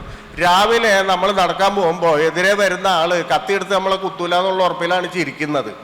ആ ഉറപ്പ് നിങ്ങൾക്ക് നഷ്ടപ്പെടും. അല്ലെങ്കിൽ നിങ്ങൾ ഏത് നിമിഷവും നിങ്ങളുടെ ജീവിതം എന്ന് പറയുന്നത് ശരിക്കും പറഞ്ഞാൽ ആഴത്തിലെ നൈതികമായ ഒരു കോൺട്രാക്റ്റിലാണ് നിലനിൽക്കുന്നത്. ആ കോൺട്രാക്റ്റ് പോയി കഴിഞ്ഞാൽ മനുഷ്യജീവിതം എന്താവും എന്നുള്ളത് വളരെ ആഴത്തിൽ ചിന്തിക്കേണ്ട കാര്യമാണ്. റൊമാൻറ്റിസിസം നമ്മളെ ഈ പറയുന്ന യഥാർത്ഥ മനുഷ്യപ്രകൃതിയിൽ നിന്ന് ആട്ടിയോടിച്ച് എന്ന് പറഞ്ഞാൽ ഈ പറഞ്ഞ പോലെ ഒരു സങ്കല്പ സ്വർഗത്തിൽ കൊണ്ട് നിർത്തിയിട്ടുണ്ടാവും. പക്ഷെ യഥാർത്ഥത്തിൽ മനുഷ്യപ്രകൃതി എന്ന് പറയുന്നത് നിരന്തര നൈതികതയാൽ പുതുക്കപ്പെട്ടില്ലെങ്കിൽ അത് അങ്ങേയറ്റം അപകടകരവും അങ്ങേയറ്റം വയലൻസിൻ്റെയും തലത്തിലേക്ക് പോകും. അതുകൊണ്ടാണ് ഒരർത്ഥത്തിൽ എല്ലാ കവിതയും അത് ആശിക്കുന്നത് അല്ലെങ്കിൽ അത് പ്രഖ്യാപിക്കുന്നത് അഹിംസയാണെന്ന് പറയും. നമ്മൾ നോക്കുമ്പോൾ അതിനുള്ളിൽ വലിയ ഹിംസയൊക്കെ ഉണ്ടാവും. പക്ഷെ ആത്യന്തികമായി അഹിംസയുടെ ചിത്രം വരയ്ക്കുന്നതിലൂടെ അത് ആത്യന്തികമായി വലിയ തരത്തിലുള്ള നോൺ വയലൻസ് എന്ന് പറയുന്ന ആശയം, അത് പാസീവായിട്ടുള്ള ആശയമല്ല, വളരെ ആക്റ്റീവായിട്ടുള്ള ആശയം ആയിട്ട് അതിനെ മുന്നോട്ട് വയ്ക്കുകയാണ് ചെയ്തത്. അപ്പം അതുകൊണ്ട് നൈതിക തലം എന്ന് പറയുന്നത് നമ്മൾ പറയുന്ന കവിതയിലെ ഏതെങ്കിലും ഗുണപാഠം കൊരുത്ത് ചേർക്കുന്നതോ അല്ലെങ്കിൽ ഏതെങ്കിലും പലപ്പോഴും ഈ ഗുണപാഠം കൊരുത്ത് ചേർക്കുക എന്ന് പറഞ്ഞാൽ സ്റ്റേറ്റാണ്, എല്ലാ കാര്യത്തിലും ഭരണകൂടമാണ് ഈ ഗുണപാഠം സാഹിത്യം വിതരണം ചെയ്യുന്നത്. മറിച്ച് അത് റെബല്യസ് ആണ്, അത് വിമതം ആണ്. ഈ വിമതത്തിൻ്റെ പ്രശ്നം എന്താ വെച്ചാൽ കുറേ കഴിയുമ്പോൾ ആ വിമതത്വം മനസ്സിലാക്കാതെ പോകും. ഇപ്പൊ ശ്രീനാരായണ ഗുരുവിന്റെ വിമതത്വത്തെ നമുക്ക് പെട്ടെന്ന് മനസ്സിലാവില്ല. മഹാത്മാഗാന്ധിയുടെ വിമതത്വത്തെ നമുക്ക് മനസ്സിലാവില്ല. അല്ലെങ്കിൽ അങ്ങനെയുള്ള വലിയ റെബലുകളെ അത് ഒരു ഒഫീഷ്യൽ പ്രൊജക്ഷനിലൂടെ ഒക്കെ നിർവീര്യവൽക്കരിച്ച് അതൊക്കെ ഈ പറഞ്ഞ പോലെ വേറൊരു തലത്തിലേക്ക്, അത് ഒരു മെറ്റാഫിസിക്കൽ തലത്തിലേക്ക്, നമ്മളെക്കാൾ വിട്ട ഒരാളാണ് അവരൊക്കെ എന്നുള്ള തരത്തിൽ മാറ്റി വെക്കുന്ന ഒരു ഔദ്യോഗിക ചരിത്രവൽക്കരണത്തിനെതിരെയുള്ള സമരം കൂടിയാണ് ആർട്ട് എന്ന് പറയുന്നത്.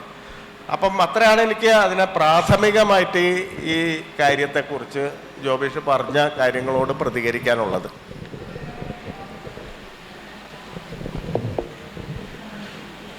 ലോകം ചെരിയുമ്പോൾ ആളുകൾക്ക് പിടിച്ചു നിൽക്കാൻ കവിതയുടെ ഉരുക്കുവടം വേണം എന്ന് എഴുതിയത് PNG ആണ്.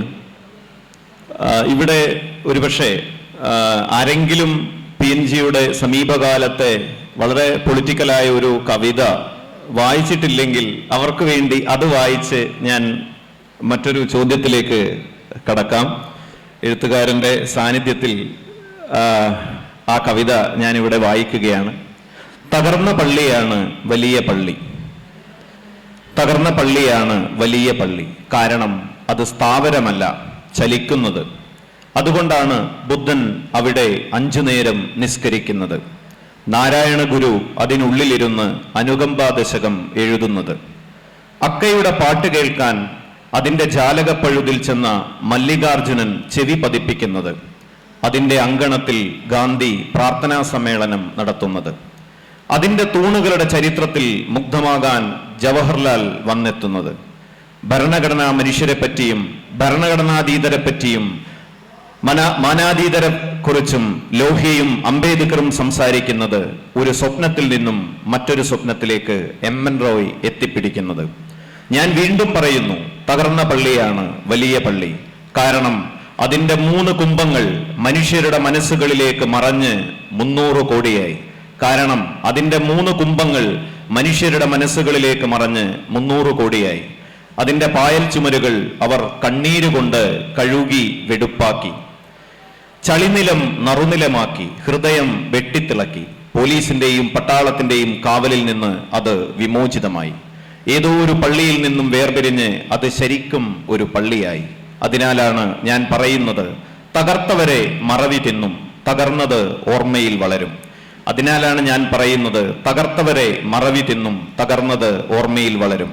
ഇതറിയണമെങ്കിൽ പോയി രാമായണം എടുക്കൂ, ഭക്തിയോടെ പകുത്തു വായിക്കൂ, അടച്ചു വെക്കൂ, കണ്ണുകളടച്ച് മനസ്സിലേക്ക് കാതോർക്കൂ. ഒരു വാങ്കുവിളി കേൾക്കുന്നില്ലേ? അതാണ് ഈ എളിയ ഞാൻ പറയുന്നത്, തകർന്ന പള്ളിയാണ് വലിയ പള്ളി എന്ന്. ഇതേ വളരെ എൻ്റെ ചോദ്യം ഇതാണ്, ഇങ്ങനെ ഒരു കവിത എഴുതിയാൽ തന്നെ പി കുഞ്ഞിരാമൻ നായരെ കുറിച്ചൊരു കവിത എഴുതി വളരെ സൗന്ദര്യാത്മകമായ ഒരു തലത്തിൽ ഒരു ശ്മശാനത്തിൽ ഒരാളെ കണ്ട് അത് പി ആണോ എന്ന് സംശയിച്ച് അപ്പോൾ അദ്ദേഹം അവിടെ കുനിഞ്ഞു നിന്ന് ഒരു വാക്കെടുത്ത് ഉന്നം തെറ്റാതെ മുകളിലേക്ക് എറിയുകയും ഒരു നക്ഷത്രങ്ങളുടെ പൂങ്കുല വന്ന് താഴെ വീഴുകയും ചെയ്യുന്നത് PNG എഴുതുന്നുണ്ട്. എൻ്റെ ചോദ്യം ഇതാണ്, പണ്ട് വള്ളത്തോളിൻ്റെ ഒരു പ്രസ്താവനയുണ്ടായിരുന്നു, സൗന്ദര്യവും രാഷ്ട്രീയവും 2 തളികയിലായി, അല്ലെങ്കിൽ രണ്ടും എൻ്റെ മുന്നിൽ വെച്ചാൽ ഞാൻ ഏതെടുക്കുമെന്ന ചോദ്യത്തിന് ഞാൻ സൗന്ദര്യം തെരഞ്ഞെടുക്കും എന്ന്. PNG നേരത്തെ തന്നെ ഇവിടെ സൗന്ദര്യവും രാഷ്ട്രീയവും തമ്മിലുള്ള അതിൻ്റെ ആന്തരികമായ ബന്ധത്തെക്കുറിച്ച് സൂചനകൾ നൽകിക്കഴിഞ്ഞു. കുറച്ചുകൂടി വിസ്തൃതമായ, അല്ലെങ്കിൽ കുറച്ചുകൂടി മലയാളത്തിലെ പല കവിതകളെയും തലകുത്തി നിർത്തിക്കൂടി പരിശോധിക്കുന്ന, അല്ലെങ്കിൽ അവരുടെയൊക്കെ എഴുത്തുകളെ ചേർത്ത് പിടിക്കുകയും വിയോജിക്കുകയും ചെയ്തുകൊണ്ടുള്ള ഒരു സംഭാഷണം കൂടി ആഗ്രഹിക്കുന്നു. അതിലൊരു വലിയ പ്രശ്നം എന്ന് പറഞ്ഞാൽ, ഈ രാഷ്ട്രീയം എന്ന് പറയുന്ന പദം കക്ഷി രാഷ്ട്രീയവുമായിട്ട് ബന്ധപ്പെട്ടിട്ടാണ് പൊതുവെ മനസ്സിലാക്കപ്പെടുക.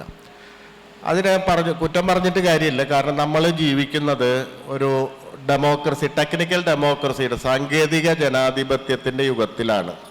5 കൊല്ലം കൂടുമ്പോൾ തെരഞ്ഞെടുപ്പ് നടക്കും, രാഷ്ട്രീയ കക്ഷികൾ മത്സരിക്കും, അതിൽ ജയിച്ച രാഷ്ട്രീയ കക്ഷിക്ക് അധികാരം കിട്ടും. അപ്പോൾ രാഷ്ട്രീയം എന്ന് പറയുന്നത് ആ മണ്ഡലമാണ്. ഈ സാങ്കേതിക ജനാധിപത്യവുമായി ബന്ധപ്പെട്ടിട്ടുള്ള 5 കൊല്ലം കൂടുമ്പോൾ ഇലക്ഷൻ നടക്കുന്ന ഒരു സ്ഥലവുമായി ബന്ധപ്പെട്ട ബാക്കി ഇടവേളകൾ മുഴുവൻ അതിലേക്കുള്ള ഒരു കൂട്ടലായിട്ട് വെക്കുന്ന ഒരു കാര്യമായിട്ടാണ് പൊതുവെ മനസ്സിലാക്കുന്നത്. എഴുത്തിലെ രാഷ്ട്രീയം മാത്രമല്ല, ഇന്ത്യയിൽ ഇപ്പോൾ ഈ ഭരണഘടന മുന്നോട്ട് വയ്ക്കുമ്പോൾ തന്നെ അംബേദ്കർ പ്രധാനമായിട്ട് സംസാരിക്കുന്നത് എന്താണ് ജനാധിപത്യം എന്ന് പറയുന്ന ക്വസ്റ്റ്യനെ സംബന്ധിച്ചാണ്.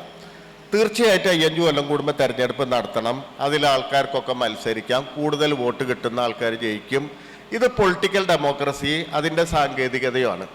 പക്ഷെ ഇതാണോ ജനാധിപത്യം എന്ന് പറയുന്ന ക്വസ്റ്റ്യൻ ആ സമയത്ത് തന്നെ അംബേദ്കർ മുന്നോട്ട് വയ്ക്കുന്നുണ്ട്. നിങ്ങൾ ഒരു തെരഞ്ഞെടുപ്പ് നടക്കുമ്പോൾ അതിലെ സമ്മതിദായകർ ഒരു സൊസൈറ്റിയാണെന്ന് വിശ്വസിക്കുന്നെങ്കിൽ, ഒരു സമൂഹമാണ് തെരഞ്ഞെടുക്കുന്നതെന്ന് വിശ്വസിക്കണമെങ്കിൽ, ആ സമൂഹത്തിൻ്റെ ഉള്ളിലെ ഉച്ചനീചത്വങ്ങൾ എത്രമാത്രം പരിഹരിച്ചു എന്നുള്ളത് ചിന്തിക്കണം. എന്ന് പറഞ്ഞാൽ ഒരു സോഷ്യൽ ഡെമോക്രസി എന്ന് പറയുന്ന സാമൂഹ്യ ജനാധിപത്യം എന്ന് പറയുന്ന ആശയം രാഷ്ട്രീയ ജനാധിപത്യം പോലെ തന്നെ പ്രസക്തമാണ്. ലിബർട്ടി, ഇക്വാളിറ്റി, ഫ്രട്ടേണിറ്റി എന്ന് പറയുന്ന 3 തത്വങ്ങളാണ് ഒരുപക്ഷെ ഭരണഘടനയുടെ ഏറ്റവും പ്രധാനപ്പെട്ട തത്വങ്ങൾ. ഒരുപക്ഷെ ലോകത്തിലെ തന്നെ എല്ലാത്തരം ആശയ സംവാദങ്ങളിലും ഇപ്പോഴും കടന്നു വരുന്ന 3 പ്രധാനപ്പെട്ട ടേമാണത്. സ്വാതന്ത്ര്യം, സമത്വം, സാഹോദര്യം എന്ന് പറയുന്നത്. ഈ സ്വാതന്ത്ര്യം, സമത്വം, സാഹോദര്യം എന്ന് പറയുന്ന മൂല്യങ്ങൾ പ്രവർത്തിക്കണമെങ്കിൽ ഇന്ത്യൻ സൊസൈറ്റിയെ ഒന്ന് റീഓർഗനൈസ് ചെയ്യേണ്ടി വരും. കാരണം ഇന്ത്യയിൽ ഹിന്ദുമതം പോലെയുള്ള മതത്തിൽ ഈ പറയുന്ന ശ്രേണീകൃത സ്വഭാവമുള്ള ഒരു മതമാണ് ഇന്ത്യയിലെ ഏറ്റവും മജോറിറ്റി എന്ന് വിളിക്കാവുന്ന മതം. അതുപോലെ തന്നെ പാർട്ടീഷനും ആ സമയത്തൊക്കെ തന്നെ മെജോറിറ്റി മൈനോറിറ്റി പ്രശ്നങ്ങൾ ഉണ്ടായിട്ടുണ്ട്. അത് മാത്രമല്ല, ഇപ്പോൾ ഭാഷാസ്വത്വത്തിൻ്റെ പ്രശ്നങ്ങൾ വരാം. ഇപ്പോൾ കൂടുതൽ ആൾക്കാർ സംസാരിക്കുന്ന ഭാഷ, രാഷ്ട്രഭാഷ എന്നൊക്കെ ഹിന്ദി, ഹിന്ദുസ്ഥാൻ എന്നൊക്കെ പറയുന്ന കൺസെപ്റ്റ്. ഞാൻ പറയുന്നത് ഒരു ഡെമോക്രസിയിൽ ഈ മൈനോറിറ്റി മെജോറിറ്റിയും തമ്മിലുള്ള സംഘർഷം ഒഴിവാക്കണമെങ്കിൽ ലിബർട്ടി, ഇക്വാളിറ്റി, മൈനോറിറ്റി ഫ്രട്ടേണിറ്റി എന്ന് പറയുന്ന ആശയം ഉപയോഗിച്ചിട്ട് സമൂഹത്തെ നിരന്തരം നവീകരിച്ചുകൊണ്ടിരിക്കണം. തുല്യത എന്ന് പറയുന്ന ഒരു ആശയം ഏത് സമയത്തും സമൂഹത്തിൻ്റെ ഉള്ളിൽ നിലനിൽക്കണം. അതുണ്ടെങ്കിൽ മാത്രമേ ഈ ടെക്നിക്കൽ ഡെമോക്രസിക്ക് പ്രാധാന്യം കൈവരൂ. അല്ലെങ്കിൽ ഈ സാമൂഹ്യ ജനാധിപത്യ പ്രക്രിയ തീരെ നടക്കുന്നില്ല. നമ്മൾ ഇപ്പം നവോത്ഥാനത്തിൻ്റെ കാലത്തൊക്കെ നോക്കുകയാണെങ്കിൽ ശ്രീനാരായണ ഗുരുവൊക്കെ നിരന്തരം ജാതിക്കെതിരെ പറയുന്നുണ്ട്. അല്ലെങ്കിൽ നമ്മുടെ ചരിത്രത്തിൽ ഒരു ഘട്ടം വരെ എല്ലാ മനുഷ്യരും ജാതിക്കെതിരെ വലിയ തരത്തിൽ പറയുന്നുണ്ട്. അല്ലെങ്കിൽ ഉച്ചനീചത്വങ്ങൾ, പലതരത്തിലുള്ള ഉച്ചനീചത്വങ്ങൾക്കെതിരെ പറയുന്നുണ്ട്. അത് സ്ത്രീയുടെ പ്രശ്നമാവാം, അല്ലെങ്കിൽ പണമില്ലാത്തവൻ്റെ പ്രശ്നമാവാം, അല്ലെങ്കിൽ ഈ പറയുന്ന ഭരണ പ്രക്രിയയിൽ ഇടപെടാൻ പറ്റാത്ത സാധാരണക്കാരൻ്റെ പ്രശ്നങ്ങളാവാം. ഇങ്ങനെ നിരന്തരം ചർച്ച ചെയ്തിരുന്നു. ഈ ചർച്ച ഒരു ഘട്ടത്തിൽ നിൽക്കുകയാണ്. എന്ന് പറഞ്ഞാൽ സോഷ്യൽ ഡെമോക്രസി ഒരു സ്ഥലത്ത് നിലയ്ക്കുന്നു, പക്ഷെ പൊളിറ്റിക്കൽ ഡെമോക്രസി അതിൻ്റെ സാങ്കേതിക അർത്ഥത്തിൽ മുന്നോട്ട് പോകുന്നു. അങ്ങനെ വന്നാൽ ഫാസിസം അല്ല, അതിൻ്റെ 3 ഇരട്ടി ശക്തിയുള്ള സാധനം ഈ ഡെമോക്രാറ്റിക് ഫ്രെയിമിൽ കൂടെ കടന്നു വരും. ഹിറ്റ്ലർ വന്നത് തെരഞ്ഞെടുപ്പിലൂടെയാണ്, അല്ലാതെ ആരെയും അട്ടിമറിച്ചല്ല. മുസോളിനി വന്നത് തെരഞ്ഞെടുപ്പിൽ കൂടിയാണ്, ആരെയും അട്ടിമറിച്ചല്ല. ആരെയും പട്ടാള അട്ടിമറി നടത്തിയിട്ട് ആ രാജ്യം പിടിച്ചെടുത്തിട്ടൊന്നുമല്ല, മറിച്ച് ഈ ഇലക്ഷൻ ഫ്രെയിമിൻ്റെ ഉള്ളിൽ നിന്നിട്ടാണ്. അപ്പം അതൊരു വലിയ പാഠമാണ്. അതാണ് ഇന്ത്യയിൽ നമ്മൾ പഠിക്കേണ്ട പാഠം. എന്ന് പറഞ്ഞാൽ സോഷ്യൽ ഡെമോക്രസി എന്ന് പറയുന്ന ഒരു ആശയം സമൂഹത്തിൻ്റെ ഉള്ളിലെ രാഷ്ട്രീയം എന്ന് പറയുന്നത് നിരന്തരം ജ്വലിപ്പിച്ച് നിർത്തിയില്ലെങ്കിൽ ഈ പൊളിറ്റിക്കൽ ഡെമോക്രസി എന്ന് പറയുന്ന നമ്മൾ ഈ 5 കൊല്ലം കൂടുമ്പോൾ നടത്തുന്ന തെരഞ്ഞെടുപ്പിലൂടെ നമ്മൾ ഓരോ തെരഞ്ഞെടുപ്പ് കഴിയുമ്പോഴും കുറേ കൂടി നിരാശരായി, ഇത് എന്ത് പറ്റി അവിടുത്തെ ജനങ്ങൾക്കെന്നൊക്കെ പറയുന്ന തരത്തിൽ ഇങ്ങനെ വീണ്ടും വീണ്ടും അന്തം വിട്ടിരിക്കുന്ന അവസ്ഥ വരും. ഞാൻ പറയുന്നത് അപ്പം ആ ഒരു കാര്യമാണ് ഇന്ത്യയിലെ ഇൻ്റലിജൻസ് മുഴുവൻ ചിന്തിക്കേണ്ടത്. ഇന്ത്യയിലെ ഒരു വലിയ ബുദ്ധിജീവി വിഭാഗമെന്നോ അല്ലെങ്കിൽ ശൈക്ഷണിക മണ്ഡലത്തിൽ വിഹരിക്കുന്നവർക്കോ അല്ലെങ്കിൽ ഭാവനാ മണ്ഡലത്തിൽ വിഹരിക്കുന്നവരെയോ നിരന്തരം ഉറക്കം കെടുത്തേണ്ട ഒരു പ്രശ്നം ഇതാണ്. നമ്മളൊന്നിനും വേണ്ടിയിട്ടല്ല, നമുക്ക് കവിത എഴുതാൻ പറ്റണം നാളെ, നമുക്ക് വാക്കിന് വില ഉണ്ടാവണം.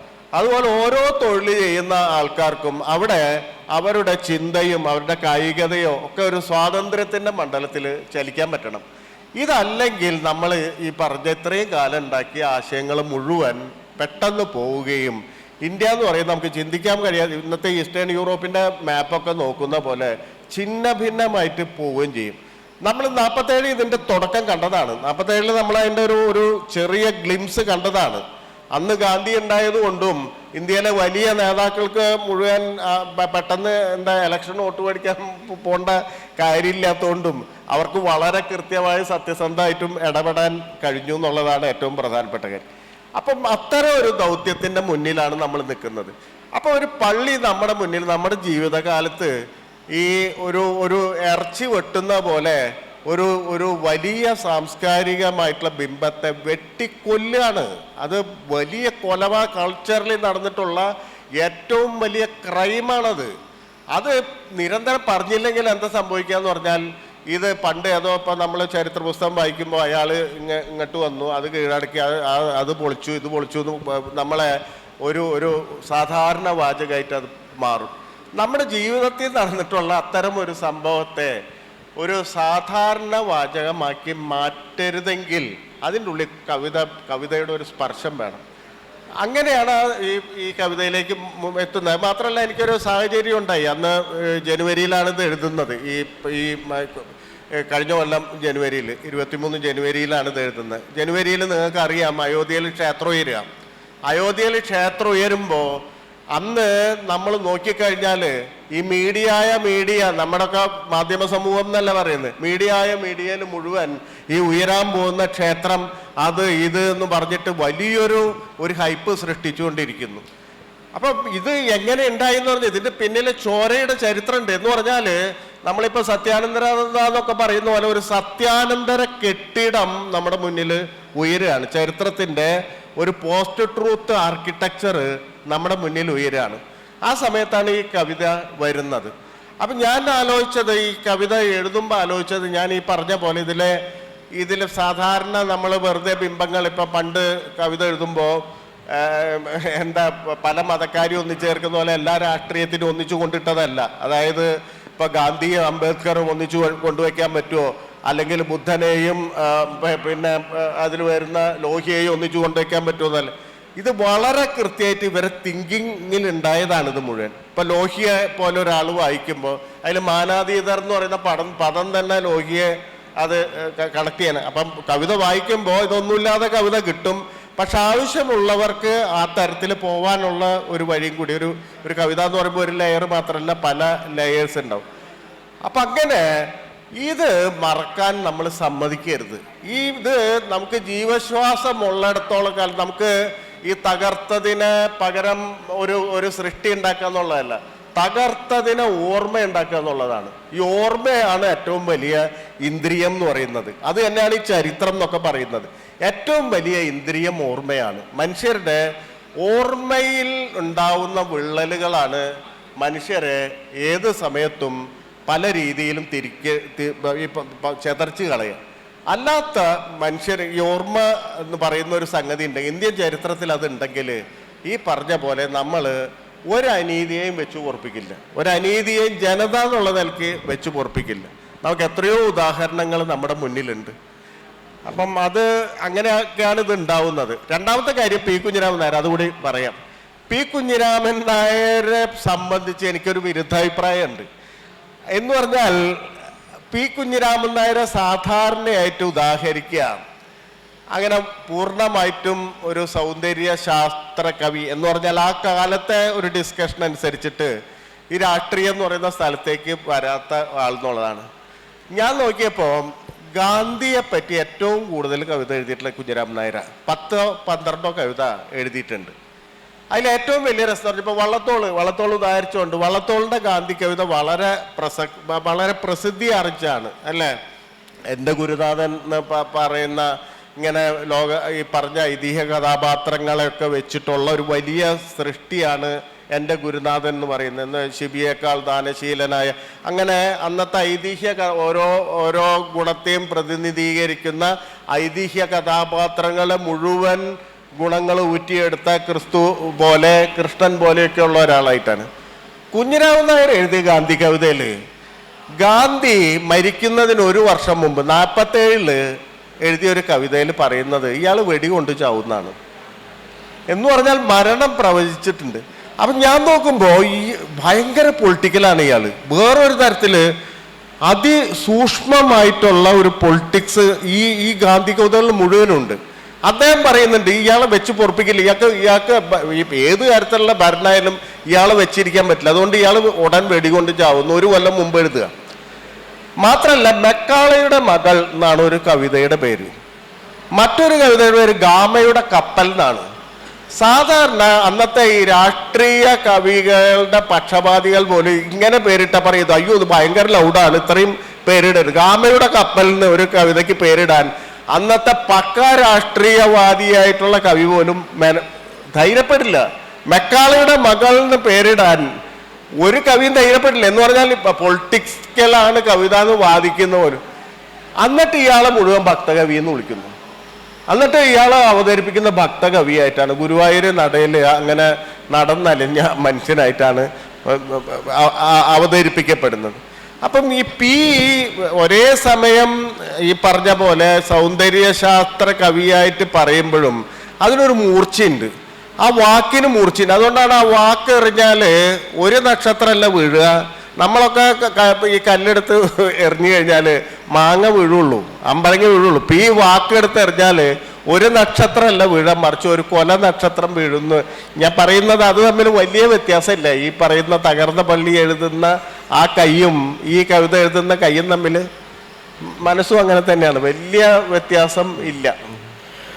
എന്തായാലും നമ്മൾ കവിതയെക്കുറിച്ച് അല്ലെങ്കിൽ കവികളെ കുറിച്ച് പറയാറുണ്ട്, കവികൾ ക്രാന്തദർശികളാണ് എന്ന്, അല്ലെ? വലിയ ഭാവിയെ മുൻകൂട്ടി കാണാൻ ശേഷിയുള്ള ആൾ. പി കുഞ്ഞിരാമൻ നായർ എന്ന ഒരാളുടെ അല്ലെ ഗാന്ധിയെക്കുറിച്ച് എഴുതിയ കവിത എന്ന് അപ്പോൾ PNG പറയുമ്പോഴാണ് ഇത്ര ഒരു സംഭാഷണം നമ്മൾ ആ കവിതയിലേക്ക് അല്ലെങ്കിൽ പിയുടെ സമാഹാരത്തിലേക്ക് പ്രേരിപ്പിക്കുന്നു എന്നുള്ളതാണ്. ഈ അടുത്ത് വൈലോപ്പിള്ളി എന്ന കവിത PNGയുടെ കവിത വായിച്ചപ്പോൾ ഇത് പറഞ്ഞപ്പോൾ ഞാൻ ആലോചിച്ചത് EP രാജഗോപാലൻ മാഷ് എഴുതിയിരുന്നു. അദ്ദേഹം ഒരു പനിക്കിടക്കയിൽ, പനിയും ജലദോഷവും ഒക്കെ ഉള്ള സമയത്തായിരുന്നു അത് വായിച്ചത്. അതൊക്കെ അങ്ങോട്ട് പോയി വലിയ ഉന്മേഷമായി ഇത് വായിച്ചതിന് ശേഷം എന്ന് പറഞ്ഞുകൊണ്ട് അതിനുശേഷം ആ കവിതയെ കുറിച്ചുള്ള വലിയ ഒരു കുറിപ്പ് അദ്ദേഹം എഴുതിയിരുന്നു.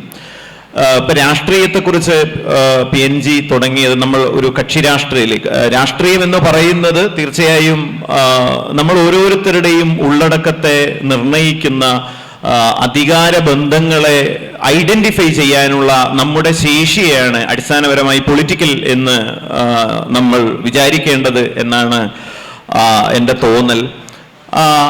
അങ്ങനെ നോക്കിയാൽ ഇദ്ദേഹത്തിൻ്റെ ആദ്യ കവിതാ സമാഹാരം മടിയരുടെ മാനിഫെസ്റ്റോ ആണ്. അവസാനത്തെ സമാഹാരം കവിത ഏറ്റവും സാന്ദ്രമായ ഭാഷയിൽ ഏറ്റവും ജാഗ്രതായ ഒരു രാഷ്ട്രീയ പ്രയോഗം കൂടിയായിട്ട് ഒരു ശീർഷകം മാറുന്നു എന്നുള്ളതിൻ്റെ ഇങ്ങേയറ്റത്തെ സാക്ഷ്യമാണ് അദ്ദേഹത്തിൻ്റെ അവസാനം ഇറങ്ങിയ കവിത ഒരു മാംസഭുജിയാണ് എന്നത്. ആ ശീർഷകത്തെ കൂടി വിശദീകരിക്കാനുള്ള സമയം ഒരു 5 മിനിറ്റ് അത് വിശദീകരിച്ച് നമുക്ക് ഓഡിയൻസിലേക്ക് പോകാം. ആദ്യ കവിതയിൽ മടി എന്ന് പറയുന്ന ഒരു സംഗതി, ഈ മടി ഈ ഒരർത്ഥത്തിൽ ഈ കൊളോണിയൽ അധികാരികൾ എഴുതിയ ഇന്ത്യയെ പറ്റിയുള്ള എന്തു വായിച്ചാലും ഇന്ത്യക്കാരൊക്കെ മടിയന്മാരാണ്, ഇന്ത്യക്കാരൊക്കെ തണുപ്പന്മാരാണ് എന്ന് പറയുന്ന ഒരു സംഗതി നിരന്തരമായിട്ട് വായിക്കേണ്ടി വന്നപ്പോൾ. അപ്പം എന്താണ് മടി? മടി എന്ന് പറഞ്ഞാൽ നിങ്ങൾ ഒരു മിനിറ്റിലുണ്ടെങ്കിൽ ഒരു മിനിറ്റിൽ നിങ്ങൾ അരമിനിറ്റ് ഇരിക്കുന്നുള്ളൂ അതിൽ എന്ന് പറഞ്ഞാൽ നിങ്ങൾ വലിയ മിടുക്കനാണെന്ന് പറയും. കാരണം കർമ്മകുശലനാണ്. അതേസമയം ഒരു മിനിറ്റ് കൂടുതൽ ഇടുന്നാൽ അതാണ് മടി എന്ന് പറഞ്ഞാൽ അതിൻ്റെ ഉള്ളിലൊരു വലിയ പൊളിറ്റിക്കൽ മെഡിറ്റേഷൻ ഉണ്ട്, ഞാൻ എന്താണ് പറയുന്നത്. അപ്പം ആ രീതിയിലാണ് മടിയുടെ മാനിഫെസ്റ്റോ എന്ന് പറയുന്ന കവിത വരുന്നത്. ഈ കവിത മാംസഭോജിയാണ്. സ്വാഭാവികമായിട്ട് ഈ കവിതയെ പറ്റി ഉള്ളൊരു സങ്കല്പമുണ്ട്. കവിത എപ്പോഴും ഒരു ഇൻറ്റിമേറ്റ് ലാംഗ്വേജാണ് മനുഷ്യരുടെ. കവിത വായിക്കുന്നില്ല എന്നൊക്കെ പറയും ആൾക്കാർ, കവിത വായിക്കുന്നില്ല, കവികളാണ് ഒരുപക്ഷെ ഇന്നത്തെ വാണിജ്യ മൂല്യം നിർണ്ണയിക്കുന്ന സംസ്കാരത്തിൽ ഏറ്റവും പിൻപന്തിയിൽ നിൽക്കുന്നത്. ഇതൊക്കെ ശരിയായിരിക്കും. പക്ഷേ ഇതൊക്കെ ഉണ്ടെങ്കിലും മനുഷ്യർക്കുള്ളിൽ കവിത എന്ന് പറഞ്ഞാൽ പ്രിയപ്പെട്ട ഒരു സ്ഥലമാണ്, ഇൻറ്റിമേറ്റ് ലാംഗ്വേജാണ്, മനുഷ്യൻ്റെ തൊട്ടടുത്തുള്ള ലാംഗ്വേജാണ്. അതുകൊണ്ടാണ് മനുഷ്യർ മക്കൾക്ക് കവിത എന്ന് പേരിടുന്നത്. അല്ലെങ്കിൽ ഒരു ഓട്ടോറിക്ഷ ചിലപ്പോൾ കവിത എന്നുള്ള പേരിൽ കാണാം, ചിലപ്പോൾ ജ്വല്ലറി കവിത ജ്വല്ലേഴ്സ് ആയിരിക്കും. അങ്ങനെ വിവിധ പേരിടുമ്പോൾ ഇഷ്ടം പോലെ. ആരും മക്കൾക്ക് കഥ എന്ന് പേരിട്ടതായിട്ട് എനിക്ക് തോന്നിയിട്ടില്ല, അല്ലെങ്കിൽ നോവൽ എന്ന് പേരിട്ടതായിട്ട് എനിക്ക് തോന്നിയിട്ടില്ല. അപ്പോൾ എന്തുകൊണ്ടെന്ന് ചോദിച്ചാൽ അത് ഇൻറ്റിമേറ്റ് ലാംഗ്വേജ് ആണ്. അതിനെപ്പറ്റിയുള്ള ഒരു അബോധത്തിൽ നമ്മുടെ അങ്ങനെ ഒരു സംഗതി കിടക്കുന്നുണ്ട്. അപ്പോൾ ഈ അബോധത്തിൽ കിടക്കുന്ന ഈ സംഗതി കവിതയെ പറ്റി ഇന്ത്യയിൽ, പ്രത്യേകിച്ച് കേരളം പോലെ ആൾക്കാർ പറയും വലിയ സാക്ഷരതയുള്ള സ്ഥലമാണ്, പക്ഷെ കലാസാക്ഷരത എപ്പോഴും കുറഞ്ഞുകൊണ്ടിരിക്കുന്നതായിട്ടാണ് എനിക്ക്, ക്ഷമിക്കണം, സാഹിത്യ സാക്ഷരതയെ സംബന്ധിച്ച എപ്പോഴും കുറഞ്ഞുകൊണ്ടിരിക്കുന്ന ഒരു കാര്യമായിട്ടാണ് എനിക്ക് തോന്നുന്നത്. അതിൽ പല കാരണങ്ങളുണ്ടാവും, ആരെയും കുറ്റമായിട്ടല്ല പറയുന്നത്, മറിച്ച് സാമൂഹ്യവും സാംസ്കാരികമായിട്ടുള്ള കാരണങ്ങളുണ്ടാവും. അതിലേറ്റവും വലിയ കുറവെന്ന് പറഞ്ഞാൽ കവിതയെ പറ്റിയുള്ള ഒരു അന്ധവിശ്വാസമുണ്ട്. അത് പാട്ടായിരിക്കണം, അത് ഒരു സസ്യാഹാരിയെ പോലെ ഉള്ള ഒരു രൂപമായിരിക്കണം, അതിന് രൗദ്രഭാവം പറ്റില്ല. ശരിക്കും പറഞ്ഞാൽ ലോകത്തെ ഏറ്റവും വലിയ രൂക്ഷമായിട്ടുള്ള ഒരു ആവിഷ്കാര രീതിയാണ് കവിത എന്ന് പറഞ്ഞാൽ. അത് മാന്തി അത്ര ഭരണകൂടത്തെ ആരും മാന്തിയിട്ടില്ല, അത് സംഗതിയാണ്. അല്ലെങ്കിൽ ഈ അരുളൻപ് അനുകമ്പ എന്നൊക്കെ ഇതൊക്കെ നമ്മൾ വിളിച്ചു പറയുമ്പോൾ നമ്മളിപ്പോ പൊതുവിൽ സ്കൂളിലൊക്കെ പഠിച്ച് അങ്ങനെ ഇവിടെ ഇപ്പോൾ ഒരു മിനിമം ഡെമോക്രസിയിലൊക്കെ ഇരുന്ന് സംസാരിക്കുമ്പോഴാണ് ഇത് ഓർക്കുന്നത്. ഇത് തിരുവിതാംകൂർ പോലെ ഹിന്ദു രാജ്യത്തിൽ ഇരുന്നാണ് പറയുന്നത് ഓർക്കണം. സർവമത സമ്മേളനം നടത്തുന്നത് 24-ല് എല്ലാ മതവും തമ്മിലുള്ള ഒരു സംഗതി നമുക്ക് പരിശോധിക്കണം എന്ന് പറയുന്നത് ഹിന്ദു റൂൾ നിലനിൽക്കുന്ന സ്ഥലത്ത് നിന്നിട്ടാണ്, അതിന്റെ ചോട്ടിൽ നിന്നിട്ടാണ് ഈ പറയുന്നത്.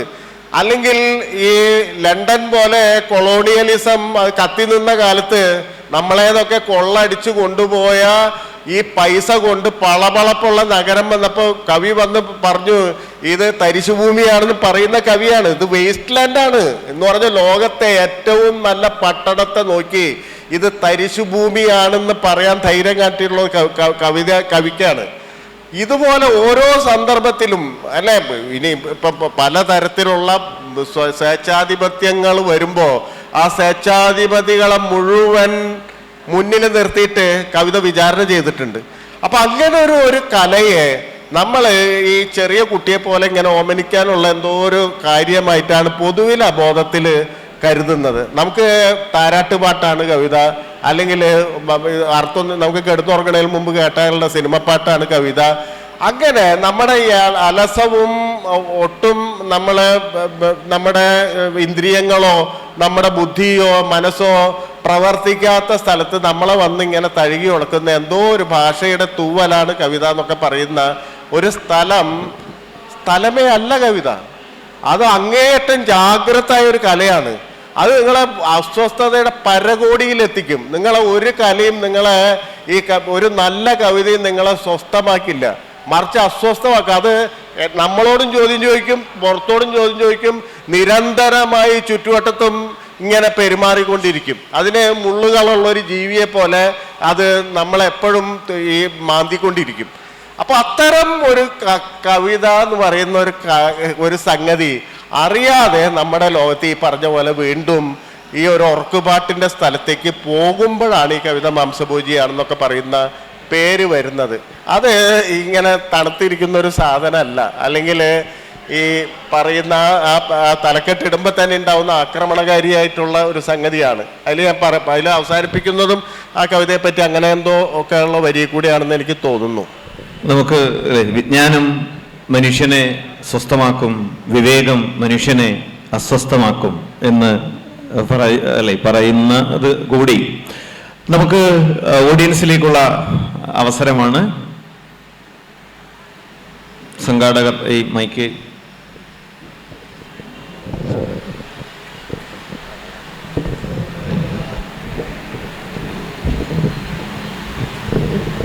സാറിൻ്റെ മനോഹരമായ കൃതികളാണ്. സാറിവിടെ ഡെമോക്രസിയെക്കുറിച്ച് പറഞ്ഞു, ജനാധിപത്യത്തെക്കുറിച്ച്. അതായത് ഭരണകൂടവും എഴുത്തുകാരും തമ്മിലുള്ള ചില ബന്ധങ്ങളുണ്ട്. ഇന്നിപ്പോൾ സോഷ്യൽ മീഡിയയുടെ കാലഘട്ടമാണ്. ലോകത്തിൽ ഒരുപാട് രാജ്യങ്ങളുണ്ട്. അതിലെവിടെയൊക്കെ ജനാധിപത്യമുണ്ട്, എവിടെയൊക്കെ ജനാധിപത്യമില്ല. ഇതുപോലെ പഴയകാലത്തും ഒരു 10-40 കൊല്ലം മുമ്പ്, 50 മുമ്പ് ലോകത്തിൽ എവിടെയൊക്കെ ജനാധിപത്യം ഉണ്ടായിരുന്നു, എവിടെയൊക്കെ എഴുത്തുകാർ അടിച്ചമർത്തപ്പെട്ടിരുന്നു, ഇപ്പോൾ ഇവിടെയൊക്കെയാണ് അടിച്ചമർത്തുന്നത് എന്ന കാര്യത്തെക്കുറിച്ചും ജനങ്ങൾക്ക് വ്യക്തമായ ധാരണയുണ്ട്. ഇപ്പോൾ നമുക്കറിയാം പൽഗുരുടെ പ്രശ്നങ്ങൾ, അതൊക്കെ ശരിയാണ്. മറ്റൊന്ന്, ഇപ്പോൾ ലോകത്തിൽ ഏറ്റവും കൂടുതൽ എഴുത്തുകാർക്ക് ഏറ്റവും കൂടുതൽ സ്വാതന്ത്ര്യമുള്ളത് സോഷ്യൽ ഡെമോക്രസി നിലനിൽക്കുന്ന രാജ്യങ്ങളിലാണ്. ഇത് സത്യമാണ്. ഇപ്പം എൻ്റെ അഭിപ്രായത്തിൽ എഴുത്തുകാർക്ക് ഏറ്റവും സ്വാതന്ത്ര്യം ലഭിക്കുന്നത് സോഷ്യൽ ഡെമോക്രസി സ്വീകരിച്ച ഭരണകർത്താക്കൾ എവിടെയൊക്കെയുണ്ട് അവിടെ മാത്രമേ ശക്തമായ എഴുത്തുകൾ രൂപീകരിക്കപ്പെടുന്നുള്ളൂ. ഇതെൻ്റെ അഭിപ്രായമാണ്. ഞാൻ ഒന്നിച്ചു പറയണോ അല്ലെങ്കിൽ ഇതിനെ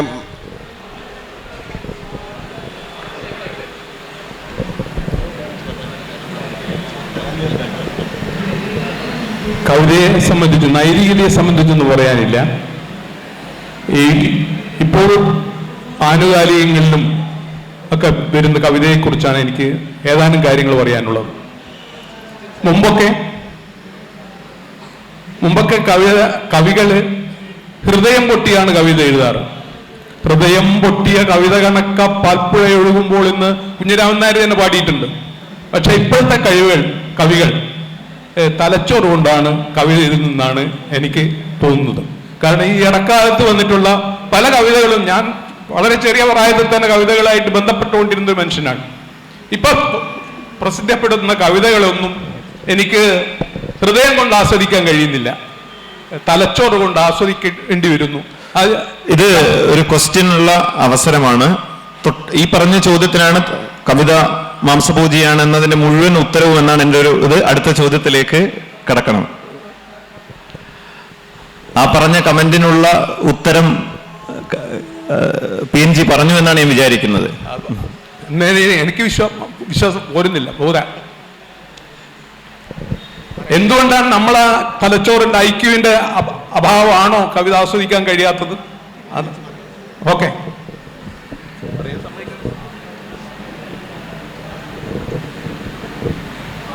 സാറ് ആദ്യമായി തന്നെ പറഞ്ഞു, ഇന്ത്യയിലെ എഴുത്തുകാർ ഇപ്പോൾ ജനാധിപത്യ എഴുത്തിൻ്റെ സ്വാതന്ത്ര്യം 2 കോടതി വിധിയുടെ പശ്ചാത്തലത്തിൽ മാത്രമാണ് വിലയിരുത്തിയത്.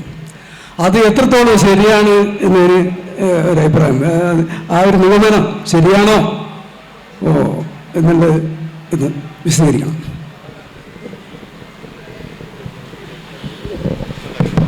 കഴിഞ്ഞോ?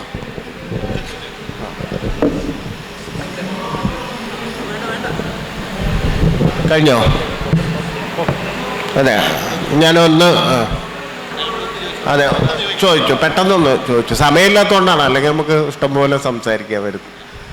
ഇതിൽ പ്രധാനപ്പെട്ട ഒരു കാര്യം എന്ന് പറയുന്നത്, ഈ ലോകത്തെ സംബന്ധിച്ച പഴയ മട്ടിലുള്ള ഒരു വ്യവഹാരമല്ലെന്ന് നടക്കുന്നത്. സോഷ്യൽ മീഡിയ പറഞ്ഞല്ലോ, ഈ സോഷ്യൽ മീഡിയ നമുക്ക് പെട്ടെന്ന്, അല്ലെങ്കിൽ ടെക്നോളജി നമ്മളെ വിമോചിപ്പിക്കുന്നത് നമുക്ക് പെട്ടെന്ന് തോന്നും. കാരണം പുതിയൊരു സംഗതിയാണ്.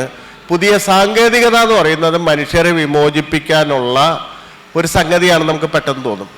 പക്ഷേ ഇപ്പം സൂക്ഷ്മമായിട്ട് നോക്കിക്കഴിഞ്ഞാൽ നമുക്കറിയാം, ഈ ടെക്നോളജി അത് സ്വതന്ത്രമായിട്ട് വിഹരിക്കുന്നതല്ല, മറിച്ച് ഒരു പൊളിറ്റിക്കൽ വേൾഡിൻ്റെ ഉള്ളിലാണ് അത് നിൽക്കുന്നത്. അങ്ങനെ വരുമ്പോൾ ഇപ്പോൾ ടെക്നോ ഫ്യൂഡലിസം എന്ന് പറയുന്ന സങ്കല്പനങ്ങളൊക്കെ വരുന്നുണ്ട്. ഇപ്പം നമ്മളെ ടോള് പിരിക്കുന്നുണ്ട്, ഇപ്പോൾ റോട്ടിൽ കൂടെ പോകുമ്പോൾ ടോള് പിരിക്കുന്നുണ്ട്.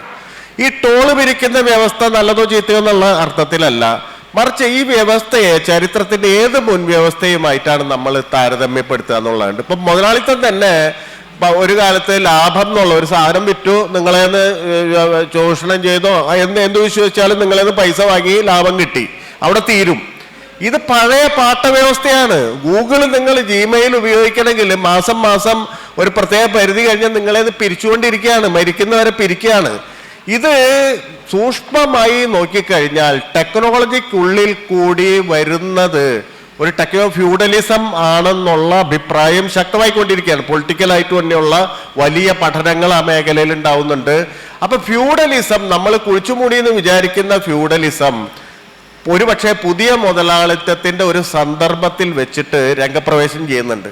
ഇതുമായി തട്ടിച്ചു നോക്കുമ്പോൾ നമുക്കറിയാം, ഫ്യൂഡൽ മാടമ്പികളായിട്ട് വലിയ രാഷ്ട്രീയ നേതാക്കളൊക്കെ മാറിക്കൊണ്ടിരിക്കുകയാണ്. എന്ന് പറഞ്ഞാൽ ഇപ്പം നിങ്ങൾ ട്രംപിനെ മാത്രം പിന്തുടർന്നാൽ അദ്ദേഹത്തിൻ്റെ പെരുമാറ്റ രീതി ആരുമായിട്ട് ഏത് തലമുറയിലെ ഭരണാധികാരിയായിട്ടാണ് താരതമ്യപ്പെടുത്തി നോക്കിക്കഴിഞ്ഞാൽ നിങ്ങൾക്ക് മനസ്സിലാവും, അത് ഫ്യൂഡലിസത്തിൽ ഒരു മാടമ്പിയുടെ സ്വരമാണ് കേൾക്കുന്നത്.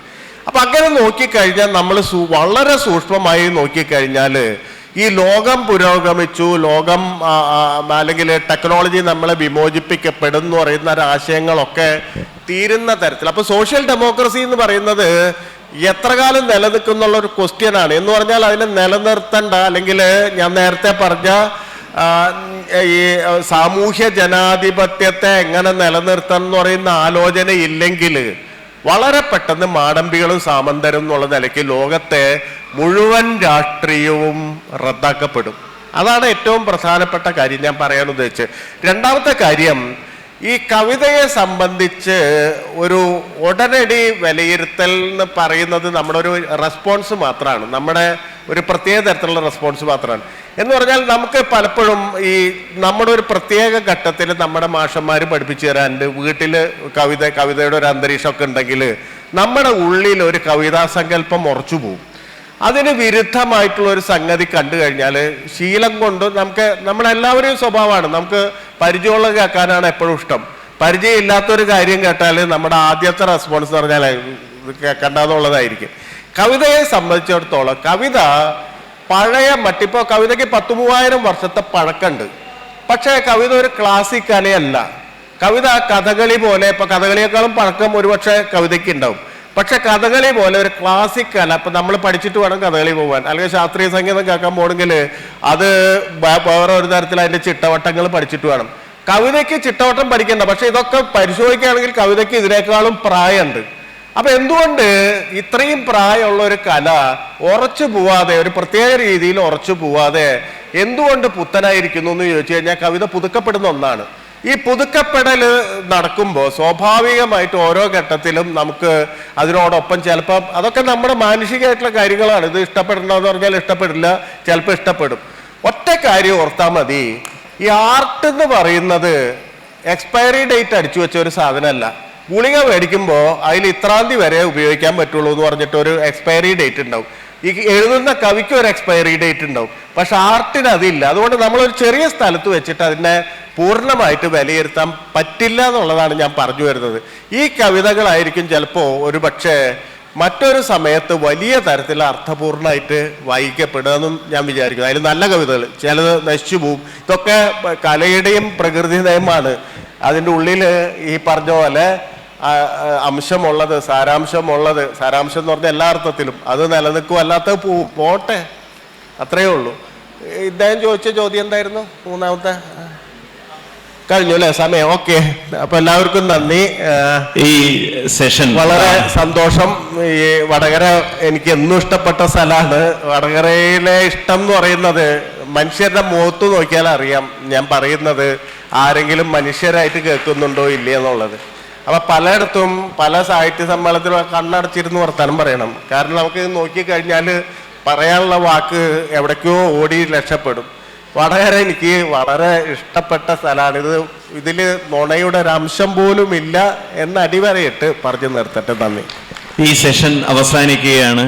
ഒപ്പം PNG പറഞ്ഞതിനോട് ഒറ്റ വാക്യം കൂട്ടിച്ചേർത്ത് അവസാനിപ്പിക്കുകയാണ്. ബർട്ടോൾഡ് ബ്രെഹ്ത് ഒരു ലേഖനത്തിൽ പറയുന്നുണ്ട്, പഴയകാലത്ത് മനുഷ്യൻ വീടുകൾ നിർമ്മിച്ചതുപോലെയല്ല പുതിയ കാലത്ത് വീടുകൾ നിർമ്മിക്കുന്നത്.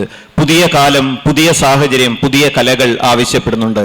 അതുകൊണ്ട് പഴയതുപോലെ അത്ര നല്ലതല്ലാത്ത പുതിയ നല്ലത് കാലം ആവശ്യപ്പെടുന്നുണ്ട്. ചരിത്രം തീർച്ചയായും അതിന് സാക്ഷിയാകും എന്ന് പറഞ്ഞുകൊണ്ട് നിർത്തുന്നു. നന്ദി, നമസ്കാരം.